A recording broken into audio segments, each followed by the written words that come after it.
Enquanto apresentava um balanço com as realizações do governo, o ministro da Casa Civil, Rui Costa, perguntou ao ministro da Secretaria de Comunicação Social, Sidônio Palmeira, se a população sabia de todas as entregas do governo. Vamos conferir. E a minha dúvida, Sidônia, é se o povo sabe disso.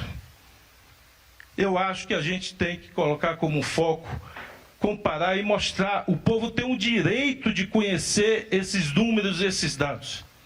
O povo tem um direito de conhecer, porque, repito, é mudança da água para o vinho. Vamos voltar ao debate. Ana Amélia, me pareceu um puxão de orelha para os ministros com quem conversei hoje também. Eles avaliam que a população tem uma impressão mais negativa da realidade, principalmente econômica, do que realmente está acontecendo. A pergunta é a seguinte: o governo Lula tem se comunicado bem ou mal? Olha, Juliana, nós que somos da área de comunicação sabemos a relevância que é. Cada palavra tem peso, cada frase tem peso, e o presidente Lula, às vezes, usa de improvisos e, às vezes, dá uma complicada na jogada. Ele é um grande comunicador, não resta dúvida, mas fica muito melhor quando ele é pautado, quando os assuntos são tratados com a pauta específica para determinado assunto. Quando, às vezes, ele quer fazer uma botagem, uma brincadeira, às vezes desliza e aí dá um problema na área da comunicação, ou da interpretação ou da versão. Porque, como nós somos comunicadores, sabemos que a versão, às vezes, é mais importante que o fato. Então, nesse aspecto, eu acho que mais do que o ministro Rui Costa ter cobrado é saber que percepção a população tem do benefício que o governo criou e diz: isso aqui é meu. A questão dos R$ 5.000 de isenção do imposto de renda. Isso, quando a população já absorve isso como um direito seu, ela já não acha que é um benefício que o governo deu. Quer dizer, isso aqui é meu porque eu tenho direito. E outros. Agora, por exemplo, o governo está dizendo que vai, e aí há um interesse bem eleitoral, bem eleitoreiro, o governo vai colocar com regime de urgência a proposta da jornada de trabalho 6x1. Se ele fizer isso, ele está impondo ao Congresso digamos, uma apreciação em caráter de urgência, tem 45 dias para decidir. Ela tem o aspecto, claro que é uma matéria que, se for votada no Congresso num ano de eleições, oposição e governo podem estar juntas votando a mesma coisa, porque é um benefício. Quem é que não gosta de trabalhar menos ganhando o mesmo salário?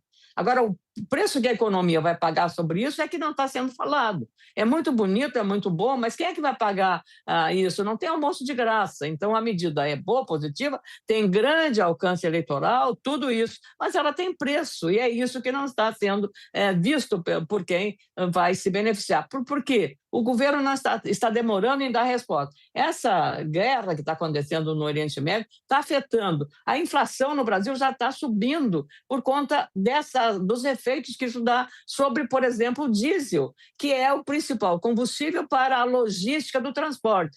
O produtor, o tomate sai da lavoura, vai para a feira, da feira vai para o supermercado, para o produtor, vai para a venda. Tudo essa cadeia, que é muito ineficiente, lá de cara, isso custa e está repassando. Se você for no mercado hoje, os preços de uma semana atrás, 2 semanas, hoje estão muito maiores, por conta exatamente do impacto que o custo do transporte está provocando. Então, isso a população está. Então, aquele benefício que o governo deu de 5.000 de desoneração do imposto de renda já foi consumido pela inflação que está comendo o salário do assalariado agora. Se o governo tivesse se prontificado, agido, criando um grupo de trabalho de emergência, um comitê de crise para resolver esse problema das consequências para o Brasil, que é um importador de petróleo, já estaria resolvendo. Então, nós vamos continuar. E cada vez mais, como não há uma previsão de quando esse conflito vai acabar, nós vamos continuar pagando o preço da ineficiência da nossa logística, porque é sustentada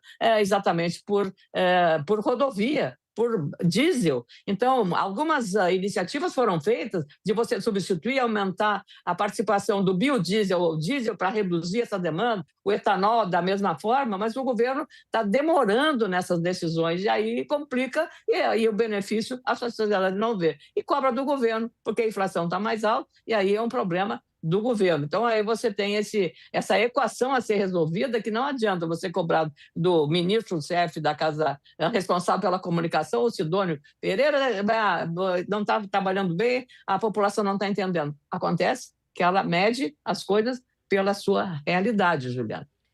Vitor Marques, governo Lula se comunica bem ou mal? Juliana, me parece que tem um desafio na comunicação. Acho que essa comunicação, ela ainda não é e nunca será, ao meu ver, perfeita. E aí me parece que há dois grandes desafios, né, impostos aí à comunicação deste governo e talvez do próximo governo que virá, seja qual for. O primeiro é enfrentar a polarização.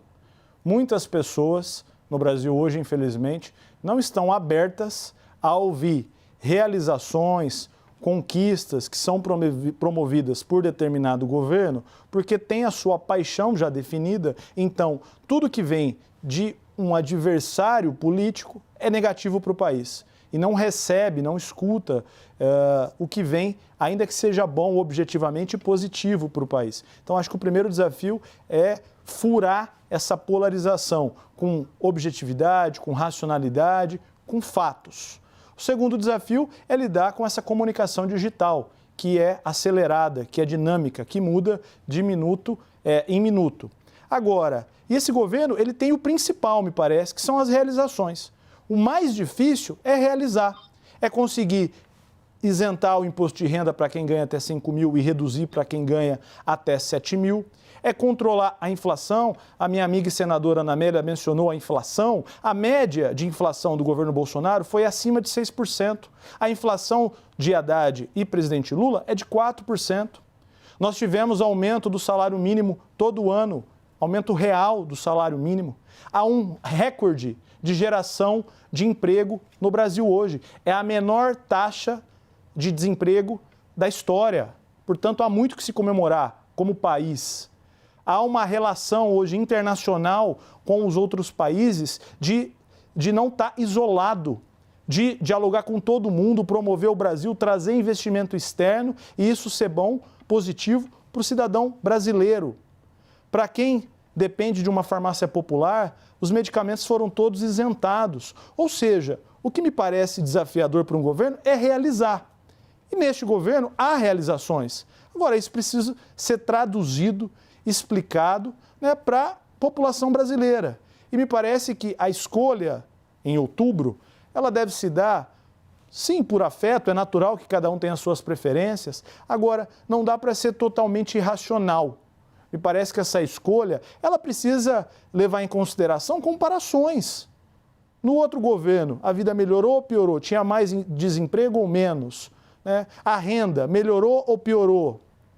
A entrega de medicamentos, o acesso à educação, os jovens que estão hoje cumprindo o ensino médio e recebem uma ajuda, como estavam há 4 anos? Essas perguntas precisam ser feitas para que a população responda a cada uma delas e chegue a uma conclusão. A minha vida melhorou ou piorou? Se a resposta for que melhorou, esse governo naturalmente será reeleito. Se a resposta for negativa, um outro governo vai ser eleito. Agora, não dá para tantas realizações que são benéficas para o cidadão brasileiro serem desconsideradas, serem descartadas, simplesmente porque há uma divergência ideológica.